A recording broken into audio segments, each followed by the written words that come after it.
अस्सलाम वालेकुम जी। जब से मेरी फॉरेक्स ट्रेडिंग के अंदर वापसी हुई है तो तब से ये बहुत ज़रूरी हो गया डिस्कस करना कि एज अ बिगिनर हमें ई कॉमर्स को स्टार्ट करना चाहिए या हमें फॉरेक्स को एज अ बिजनेस आगे लेकर जाना चाहिए। इन दोनों में से कौन से बेहतर हैं आपके लिए लॉन्ग टर्म के अंदर, प्रॉफिटेबिलिटी वाइज, रिस्क वाइज, मतलब सारी चीज़ें जो है आज हम काफ़ी डिटेल में डिस्कस करेंगे। कोई इक्का दुक्का क्यूरी आ रही थी कि अहमद भाई जो है ये यकदम फॉरेस्ट की तरफ कैसे आ गए, तो मैं आपको बताता चलूं।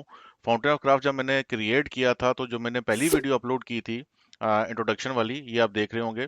यहाँ पर मैंने क्लियर कट बताया हुआ है कि मैं 2015 से ट्रेडिंग कर रहा हूँ, तो ट्रेडिंग ही मेरी जो मेन ब्रेड एंड बटर थी 2015 से लेके 2022 तक। तो उसके बाद फिर मैंने कुछ रिलीजियस रीजंस की वजह से इसको थोड़ी सी देर पॉज किया था, जब जो कि फिर मैंने एक वीडियो भी अपलोड की है, ये भी आप देख सकते हैं, जिसके अंदर मैंने पूरा डिटेल से बताया हुआ अपनी पूरी की पूरी जर्नी।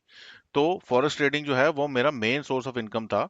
ई कॉमर्स को तो मैंने just as a side business start किया था, और उसके बाद फिर मेरी मजबूरी बन गई थी क्योंकि मैं ऑब्वियसली फॉरेक्स नहीं कर रहा था। तो ई कॉमर्स मैंने 2020 से स्टार्ट की थी, तो इसको करते हुए भी मुझे अब तकरीबन 4 साल हो चुके हैं। तो अब मुझे बहुत ज़्यादा deep down in depth idea है चीज़ों का कि ई कॉमर्स बेटर है या फॉरेक्स बेटर है। तो आज हम वो काफ़ी डिटेल में के अंदर इसको डिस्कस करते हैं। तो ई कॉमर्स के पहले थोड़े से कौन डिस्कस कर लेते हैं। देखिए जी, ई कॉमर्स जो है वो हाईली डिपेंडेंट है पहले आओ पहले पाओ की बेसिस के ऊपर। इसके अंदर टाइमिंग बहुत मैटर करती है कि आप किस टाइम के ऊपर किस मार्केट प्लेस में एंटर हो रहे हो। जैसे अमेजोन के अंदर 2015, 16, 17, even all the way up to 2020 तक बहुत अच्छा टाइम था एंटर होने का। चाहे आप उधर प्राइवेट लेबल करें, ड्रॉप शिपिंग से लोगों ने करोड़ों रुपया कमाया है, लेकिन उसके बाद अब वो टोटल हर चीज जो है वो वक्त के साथ साथ डेड होती जा रही है। जब भी कोई भी नया ई कॉमर्स का प्लेटफॉर्म आता है या वो अपनी कोई नई चीज इंट्रोड्यूस करवाता है, जैसा कि फिर वॉलमार्ट जो है वो इंट्रोड्यूस हुआ, उसने ड्रॉप शिपिंग अनाउंस कर दी, उसने अपना जो है प्राइवेट लेबल अनाउंस कर दिया, फुलफिलमेंट बाय वॉलमार्ट अनाउंस कर दिया। तो जब भी ये मार्केट प्लेसेस आती हैं तो शुरू के अंदर इंसेंटिवाइज करती हैं सेलर्स को कि वो आएं। तो जो बंदा सही टाइम पर सही वक्त के अंदर मार्केट के अंदर एंटर हो जाता है, वो ठीक ठाक पैसे बना लेता है। जैसा कि अभी टिकटॉक जो शॉप्स हैं उनका काफी हद तक ट्रेंड चल रहा है, टिकटॉक शॉप्स का अच्छा सीन चल रहा है, लेकिन अब उन्होंने भी रिस्ट्रिक्शंस डालना शुरू कर दिए हैं। तो स्टार्टिंग के अंदर ये लोग बहुत ज्यादा रिलैक्स होते हैं, और जब ढेरों ढेर सेलर्स आना शुरू हो जाते हैं तो फिर इसके बाद ये लोग रिस्ट्रिक्ट करना शुरू हो जाते हैं, क्योंकि फिर ऑब्वियसली काफी ज्यादा जो रूल्स एंड रेगुलेशंस है वो इनके ब्रेकआउट होना शुरू हो जाते हैं।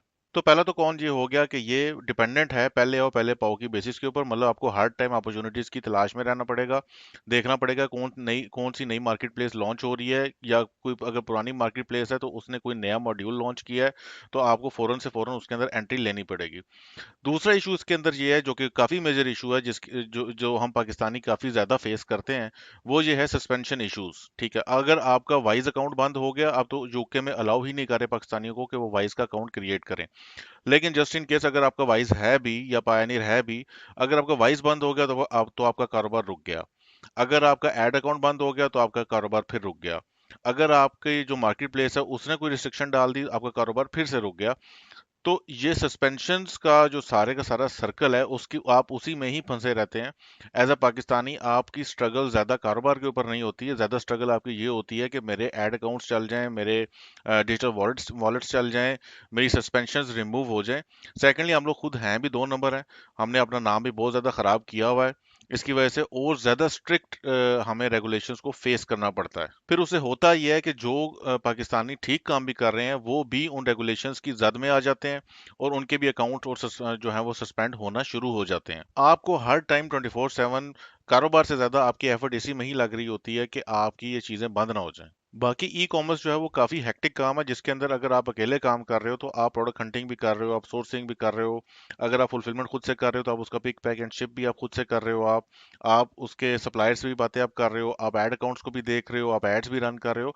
तो ये सारे के सारे काम जो हैं, अगर आपकी एक या दो प्रोडक्ट्स हैं तो आप खुद से कर सकते हो, लेकिन अगर आपकी प्रोडक्ट्स इंक्रीज होती हैं, बिजनेस इंक्रीज होता है, तो आपको लाजमी तौर के ऊपर जो टीम है वो बिल्डअप करनी पड़ती है, ताकि आपको काम आउटसोर्स करना पड़ेगा। अकेले बंदे का ये काम नहीं है ओवरऑल ई कॉमर्स। अगर आप इसके अंदर एस्टेब्लिश हो जाते हो तो एस्टेब्लिश होने के बाद आपको लाजमी तौर पे आप पर लाजिम है कि आप एक टीम बनाएं। उसके बाद जो सबसे बुरी चीज़ है ई कॉमर्स की जो मुझे लगती है, वो ये है कि इसके अंदर बहुत ज़्यादा टाइम लगता है आपको। इवन अगर आप बेहतरीन चल रहे हैं, आप सारी चीज़ें अच्छे से कर रहे हैं, कारोबार को आप अच्छे से समझते हैं, और आप सब चीज़ें जो है बाय द बुक चल रहे हैं, तो भी आपको बहुत लंबा अरसा लगता है अपना पैसा पूरा करने के लिए। जैसा मैंने अमेज़न जो है अपना ब्रांड बिल्ड करना शुरू किया था 2020 के अंदर, और उसके बाद पूरा साल जो है मैं रीइन्वेस्ट करता रहा था, और जब मैंने पैसे निकालना शुरू किए हैं, वो तकरीबन साल मुझे लग गया था, और मैंने काफ़ी तेज़ पेस के ऊपर काम कर रहा था। मुझे इन्वेस्टमेंट का भी इशू नहीं था, मुझे और कोई मसले मसाइल नहीं थे। तो एक ऐसा बंदा जिसको ना इन्वेस्टमेंट इन्वेस्टमेंट का इशू है, जिसकी रिस्क एपिटाइट भी काफ़ी ज़्यादा है, जो एक्सपीरियंस भी है, उसको इतना ज़्यादा टाइम लग गया, तो एक नॉर्मल इंसान जो है उसको 2-3 साल जो है वो कहीं नहीं गए हैं अपना आरओआई कंप्लीट करने के लिए, अगर आप प्राइवेट लेवल की तरफ चल जाते हैं और इंटरनेशनल मार्केट की तरफ जाते हैं। तो इंटरनेशनल मार्केट के अंदर पहले शॉपिफाई ड्रॉप शिपिंग भी हो जाया करती थी, $500-800 के बीच के अंदर आपको कोई ना कोई विनिंग प्रोडक्ट मिल जाया करती थी। अब आपको कम से कम वहां पर भी 2000-3000 डॉलर जो है वो चाहिए इंटरनेशनल शॉपिफाई ड्रॉप शिपिंग के अंदर भी, क्योंकि वक्त के साथ साथ जो भी मार्केट प्लेसेस हैं वो सारी की सारी उनके अंदर कंपटीशन इंक्रीज होता जा रहा है, और इंटरनेशनली आपके पास अपॉर्चुनिटीज कम से कम होती जा रही हैं ई कॉमर्स की। क्यों? मेन रीजन आपका एक तो पासपोर्ट, दूसरा यहाँ पर पेमेंट गेटवेज के इश्यूज के, यहाँ पर स्ट्राइप भी नहीं है, पेपॉल भी नहीं है। इन सारे इश्यूज की वजह से भी ओवरऑल फिजिबल नहीं है e commerce in the long term international market के अंदर। क्योंकि आप अगर डॉलर को भी नोट करेंगे तो हमारा पीकेआर दिन ब दिन गिरता जा रहा है, तो डॉलर्स तो उधर ही हैं, तो आपकी इन्वेस्टमेंट पीकेआर के अंदर बढ़ जाती है, तो हमारी कमाई तो उस तरीके से नहीं बढ़ रही है, तो इसलिए आपके लिए अफोर्ड करना बहुत डिफिकल्ट हो जाता है बिजनेस को इंटरनेशनल मार्केट के अंदर। पहले चूंकि मेरे पास ऑप्शन ही नहीं थी ई कॉमर्स के अलावा कुछ करने की, तो मैं ई कॉमर्स के अंदर ही चीजें ढूंढ रहा होता था। जैसे मैंने इंटरनेशनल मार्केट को पहले एक्सप्लोर किया, वहां पर मैं एस्टेब्लिश हुआ। जो सेलर एस्टेब्लिश हो गया है उसका फिर भी गुजारा चलता रहता है, लेकिन ये है कि वक्त के साथ साथ उसकी प्रॉफिटेबिलिटी कम होती जा रही है। जैसे अगर पहले मेरी प्रॉफिटेबिलिटी थी महीने की 10%, तो अब वो 10% नहीं है, अब वो 3 या 4% पर आ गई है। क्यों? क्योंकि इन्फ्लेशन इंक्रीज होती जा रही है, और इन्फ्लेशन का डायरेक्ट इम्पैक्ट होता है आपके जो कस्टमर है उसकी बाइंग पावर के ऊपर। जबकि फॉरेक्स के अंदर आप इन्फ्लेशन को भी लेवरेज कर सकते हैं, इन्फ्लेशन से भी आप प्रॉफिट कमा सकते हैं। जबकि ई कॉमर्स के अंदर आपका ठीक ठाक तगड़ा ब्रांड जो है वो हिट हो जाता है, इन्फ्लेशन की नजर हो जाता है। तो अभी जो मेरे इंटरनेशनल ब्रांड्स चल रहे हैं, स्टोर्स चल रहे हैं, उनका प्रॉफिट वैसा नहीं रहा जैसा पहले हुआ करता था, वो वक्त के साथ साथ डिक्रीज होता जा रहा है। बाकी अब इश्यूज तो काफी डिस्कस कर लिए, तो अब थोड़ा सा सोल्यूशन को भी हम डिस्कस कर लेते हैं। मैंने हर चीज जो है वो आजमा ली है, drop shipping, whole selling, private label, हर चीज। ठीक है, इंटरनेशनल मार्केट के अंदर चाहे वो वॉलमार्ट की मार्केट प्लेस है, चाहे वो अमेजोन की मार्केट प्लेस है, टिकटॉक शॉप के ऊपर मैंने इतना खास काम नहीं किया, लेकिन ये सारी जितनी मार्केट प्लेसेस हैं इनके ऊपर मैं 2020 से कंसिस्टेंटली काम कर रहा हूँ, और अल्टीमेटली मैं इसी सोल्यूशन पर पहुंचा था कि न्यू सेलर के लिए, न्यू बंदे के लिए इन बैरियर टू एंट्री अब बहुत ज्यादा हाई हो चुका है इन सारी मार्केट्स के अंदर। तो उसके लिए local white label comparatively better है, क्योंकि लोकल मार्केट के अंदर यह है कि आपका जो एस्टेब्लिशमेंट कॉस्ट है, बिजनेस एस्टेब्लिश करने की कॉस्ट है, वो बहुत ज़्यादा कम है, रिस्क बहुत ज़्यादा कम है, उसी तरीके से प्रॉफिट्स भी कम है। ये जो आपको इर्द गिर्द टिकटॉक के ऊपर शॉपिफाई किंग्स नज़र आ रहे हैं जो महीने का के 2-3 करोड़ रुपया निकाल रहे हैं, वो सारी बकवास बातें हैं। पाकिस्तान के अंदर बाइंग पावर ही नहीं है लोगों की। जब बाइंग पावर ही नहीं है, खरीदार ही नहीं है, यहाँ पर तो आप 2000 से ऊपर जैसे ही रेट करते हो तो आपका कन्वर्जन रेट ही आधा हो जाता है। तो इन खरकारों की बातों में ना आए। हाँ, अलबत्ता ये ज़रूर है कि अगर आपके पास बजट कम है तो local white level best solution है, लेकिन इससे आप महीने का मैक्सिमम लाख या 2 लाख रुपया कमा सकते हैं। इवेंचुअली अगर आपकी प्रोडक्ट्स इंक्रीज हो रही हैं तो फिर आपको पूरी की पूरी टीम हायर करनी पड़ेगी, क्योंकि आप खुद सोचो कि आपने प्रोडक्ट हंटिंग भी आप कर रहे हो, आप प्रोडक्ट की सोर्सिंग भी आप कर रहे हो, उसके बाद आप पूरे का पूरा पिक पैक एंड शिप कर रहे हो, व्हाट्सएप के ऊपर सपोर्ट प्रोवाइड कर रहे हो। ये सारे आप काम अकेले नहीं कर सकते हैं जब आपकी प्रोडक्ट जो है 2 या 3 से ऊपर चली जाती है। तो इंडिविजुअल लेवल के ऊपर स्टार्टिंग के अंदर व्हाइट लेबल जो है वो काफ़ी बेहतरीन है, क्योंकि इसके अंदर आपकी एड्स की कॉस्ट बहुत कम आती है। जैसे अगर आपने इंटरनेशनल शॉपिफाई करना है तो आपको 2000-3000 डॉलर चाहिए कोई ना कोई विनिंग प्रोडक्ट हंट करने के लिए, आजकल के दौर में, आजकल के मार्केट प्लेस के अंदर। बाकी लोकल वाइट लेबल की मैंने पूरी की पूरी जो ट्रेनिंग है, जो हमारी पेड ट्रेनिंग थी, वो मैंने ओपन कर दिया पब्लिक के लिए, क्योंकि पाकिस्तान के हालात अभी बहुत ज़्यादा ख़राब हुए हुए हैं। मैंने काफ़ी ज़्यादा तगड़े लोगों को सड़क पर आते हुए देखा है। तो इसलिए अब मेरी जो जो पुरानी ट्रेनिंग थी, मैं काफ़ी हद तक वो लेक्चर जो हैं वो पहले प्राइवेट वीडियो थी, अब उनको पब्लिक कर रहा हूँ, ताकि हर बंदा उनसे फैसिलिटेट हो सके। स्पेशली लोकल वाइट लेबल के जो टारगेट ऑडियंस है वो होती ही वो है जिनका बजट शॉर्ट होता है। तो इसलिए मैं उनको इंसेंटिवाइज करने के लिए पूरी की पूरी जो आपको प्लेलिस्ट मिल जाएगी यूट्यूब के ऊपर, आप वो देख सकते हैं। उसके अंदर मैंने वो हमारे प्राइवेट सेशंस हैं जो कि पूरी की पूरी हमारे ट्रेनिंग के बैचेस चल रहे थे लोकल वाइट लेवल के, उनके वो सेशंस हैं, वो काफ़ी इफेक्टिव हैं। उसके अंदर ए टू जेड सब कुछ गाइड किया हुआ है कि आपने प्रोडक्ट हंटिंग से लेके, सोर्सिंग से लेके, अल्टीमेटली फुलफिलमेंट तक कि आपने सब कुछ कैसे करना है। क्योंकि आजकल जो हालात चल रहे हैं, वो बंदा जिसके बस में है सोसाइटी को इम्प्रूव करना, उनको फाइनेंशियली इंडिपेंडेंट करना, उनसे लाजमी अल्लाह ने पूछना है कि भाई तुम्हें मैंने ये स्किल, ये हुनर दिया था, क्या तुमने अवाम में फैलाया या नहीं फैलाया, तो मैं अपनी जिम्मेदारी जो है वो पूरी कर रहा हूँ।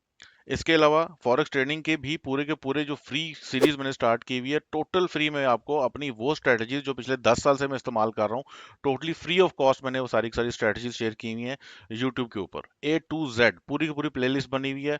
अगर आपको फॉरेक्स का कख भी नहीं पता है तो भी आप स्टार्ट ले सकते हैं, आप समझ सकते हैं और प्रोफेशनल स्ट्रेटजी से इस्तेफादा हासिल कर सकते हैं। ये जहन में रखिएगा कि फॉरेक्स का एक ही कौन है, और वो कौन ये है कि इसके अंदर प्रोफेशनल बंदा जो है वो कभी भी आपको नहीं मिलेगा। यूट्यूब के ऊपर आपको ई कॉमर्स से रिलेटेड काफ़ी ज़्यादा एक्शनेबल स्टफ मिल जाएगा। मतलब ऐसी प्रोडक्ट हंटिंग है, तो प्रोडक्ट हंटिंग के आपको प्रैक्टिकल आपको वीडियोस मिल जाएंगे जिनको आप देख के एक्चुअल में प्रोडक्ट हंटिंग कर सकोगे। लेकिन यूट्यूबर आपको कोई ऐसा नहीं मिलेगा जो कि प्रोफेशनल फॉरेक्स का ट्रेडर हो। तो आजकल की करंट सिचुएशन के अंदर आपके लिए सबसे बेस्ट है कि आप फॉरेक्स ट्रेडिंग की तरफ तवज्जो दें और फॉरेक्स ट्रेडिंग के अंदर फोकस करें। जो चीज़ें आपको चाहिए मैंने सारी की सारी आपको प्रोवाइड कर दी हैं, फ्री सिग्नल्स भी मैं आपको दे रहा हूँ।